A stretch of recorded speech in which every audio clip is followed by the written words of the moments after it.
Selamat pagi, sahabat Kristus yang setia. Mari kita mengawali perjalanan hidup kita hari ini dengan doa pagi bersama Pendeta Emeritus Agus Wiyanto. Selamat pagi, sahabat Kristus yang setia. Kita bersyukur kalau hari ini kita bisa berjumpa lagi dalam doa pagi. Sebelum memulai doa pagi, mari kita bersaat teduh. Mari kita berdoa. Bapa pengasih, kami bersyukur kalau pagi ini kami diberi kesempatan untuk bersekutu dalam doa pagi. Kami mohon Tuhan berkenan menolong kami kalau sebentar lagi kami akan membaca dan merenungkan firman Tuhan. Kiranya Roh Kudus menerangi hati dan akal budi kami, agar kami dapat memahami sabda Tuhan dengan baik dan benar. Kiranya Tuhan juga menolong hamba-Mu ketika menguraikan firman Tuhan, agar kami dapat memahami, bahkan dapat melakukan dalam kehidupan kami sehari-hari. Dalam nama Tuhan Yesus kami berdoa. Amin.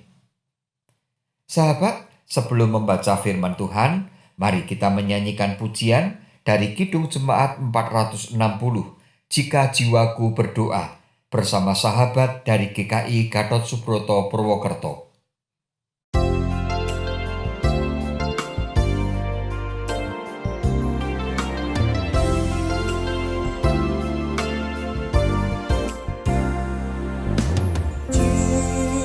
Jiwaku berdoa kepadamu, Tuhanku, ajar aku lima saja pemberian tanganmu, dan mengaku seperti Yesus di depan sengsaranya.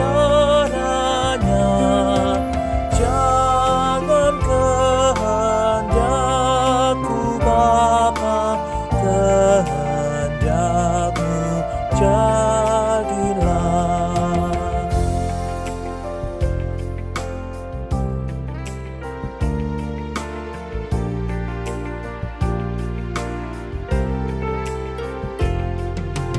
Apa juga yang kau timbang baik untuk hidupku, biar aku pun setuju dengan maksud hikmat-Mu, menghayati dan percaya walau hatiku lemah. Jangan kehendakku Bapa, kehendakmu jadilah.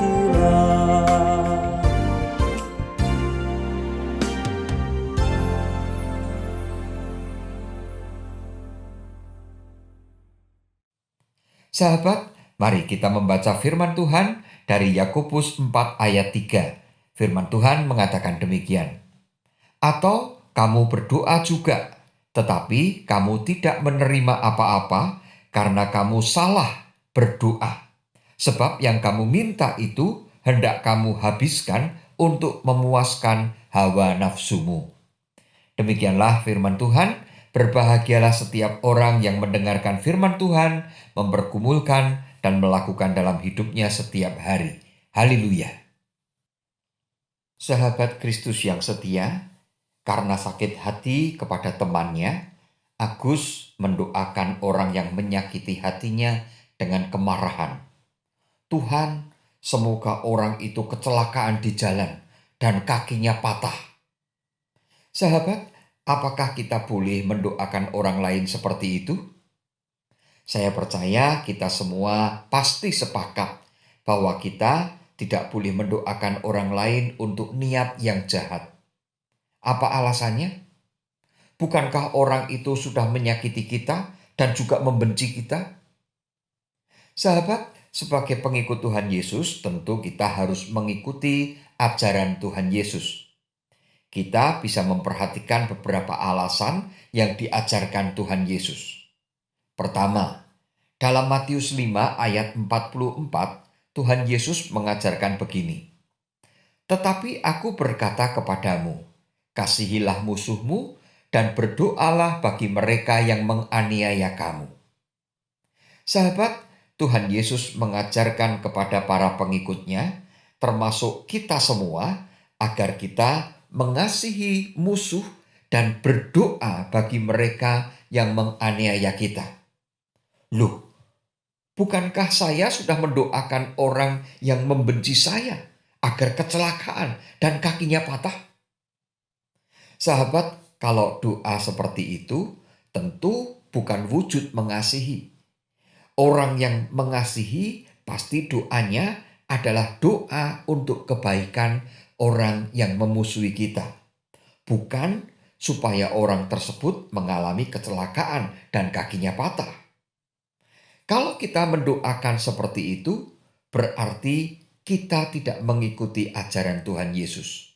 Sebaliknya, kita malah melawan ajaran Tuhan Yesus.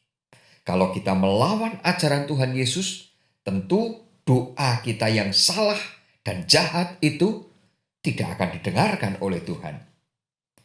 Sebagai pengikut Tuhan Yesus, kita harus mengikuti ajaran Tuhan Yesus dengan taat, agar kita bisa menjadi semakin serupa dengan Tuhan Yesus. Kedua, ketika disalibkan, Tuhan Yesus juga mendoakan orang-orang yang memusuhinya, bahkan yang menyiksa dan membunuhnya di kayu salib. Sahabat, kita pasti ingat doa Tuhan Yesus dalam Lukas 23 ayat 34a yang mengatakan demikian. Yesus berkata, "Ya Bapa, ampunilah mereka, sebab mereka tidak tahu apa yang mereka perbuat." Sahabat, sekalipun doa Tuhan Yesus ini tidak diajarkan langsung kepada para pengikutnya, namun doa Tuhan Yesus itu adalah sebuah teladan yang telah dicatat agar pada masa sekarang ini kita, para pengikut Tuhan Yesus, melakukan tindakan atau perbuatan yang sama seperti yang dilakukan Tuhan Yesus. Doa Tuhan Yesus ini mengajar kita bahwa Tuhan Yesus bukan hanya mengajar dengan kata-kata, melainkan dengan tindakan yang nyata. Ajaran Tuhan Yesus bukan hanya sekedar teori, namun ajaran Tuhan Yesus terwujud dalam praktek yang sangat nyata. Sahabat, setelah setidaknya kita belajar dari dua ajaran Tuhan Yesus, kita bisa belajar bahwa kita tidak boleh mendoakan yang buruk dan jahat untuk orang lain. Sekalipun orang itu memusuhi kita, sekalipun orang itu membenci kita. Menurut Yakobus, doa seperti itu adalah doa yang salah. Ternyata ada doa yang salah. Oleh sebab itu, kita harus berhati-hati agar kita tidak menaikkan doa yang salah. Doa yang salah itu yang seperti apa? Doa yang salah adalah doa untuk memuaskan hawa nafsu kita. Baik itu nafsu kemarahan yang membuat kita ingin membalas dendam, nafsu keserakahan, serta nafsu jahat yang lain. Dan kalau doa hanya untuk memuaskan hawa nafsu kita, maka doa kita itu adalah doa yang salah. Doa seperti itu tidak akan didengar oleh Tuhan. Karena itu, kalau kita berdoa seperti itu, kita tidak akan menerima apa-apa. Dengan kata lain, jangankan doa itu dikabulkan, didengarkan Tuhan pun tidak. Maka berdoalah dengan benar, yaitu dengan doa yang mengikuti kehendak Tuhan, seperti yang diajarkan oleh Tuhan Yesus ketika Tuhan Yesus berdoa di Taman Getsemani. Bukan kehendakku yang jadi, melainkan kehendak-Mu. Kita harus lebih mengutamakan kehendak Tuhan, bukan mengutamakan hawa nafsu kita, bukan mengutamakan kehendak kita pribadi. Tuhan Yesus memberkati kita semua. Amin.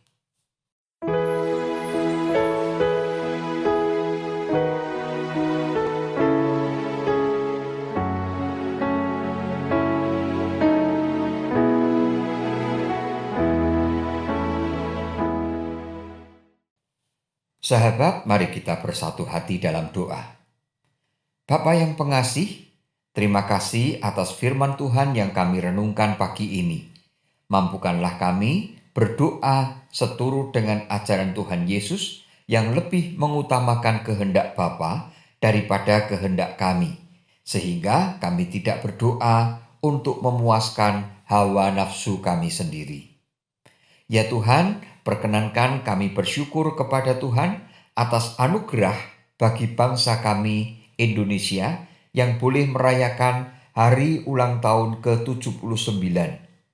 Dengan bertambahnya umur bangsa Indonesia, kiranya seluruh rakyat Indonesia dapat mengalami hidup yang makmur, tentram, aman, dan damai sejahtera. Mohon Tuhan menolong para pemimpin bangsa kami, agar mereka selalu diberi hati yang takut akan Tuhan, mencintai rakyat dan bangsa Indonesia. Bapa Surgawi, kami juga memohon untuk kehidupan bergereja di GKI Tumapel. Mohon Tuhan memberkati majelis jemaat, badan-badan pelayanan, dan seluruh umat Tuhan, agar kami semua dapat menjalani hidup bergereja sesuai dengan kehendak Tuhan. Mampukan kami memenuhi panggilan Tuhan dalam persekutuan, kesaksian, dan pelayanan, sehingga kehadiran GKI Tumapel menjadi berkat bagi Kota Malang. Akhirnya, kami serahkan seluruh perjalanan hidup kami sepanjang hari ini ke dalam penyertaan Tuhan. Mohon Tuhan beri kesehatan yang baik kepada kami semua. Tuhan juga berkenan melimpahkan berkat rezeki untuk memenuhi semua kebutuhan hidup kami. Berikanlah hikmat kepada anak-anak-Mu yang menempuh studi, dan mampukan kami melayani Tuhan dengan semangat dan dengan tekun. Inilah doa kami yang kami mohon di dalam nama Tuhan Yesus. Amin. Kasih Tuhan mengiringimu,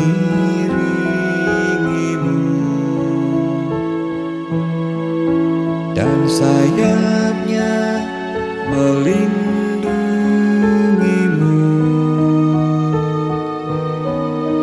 Tangan Tuhan pegang di dalam hidupmu. Majulah dalam terang kasih-Nya.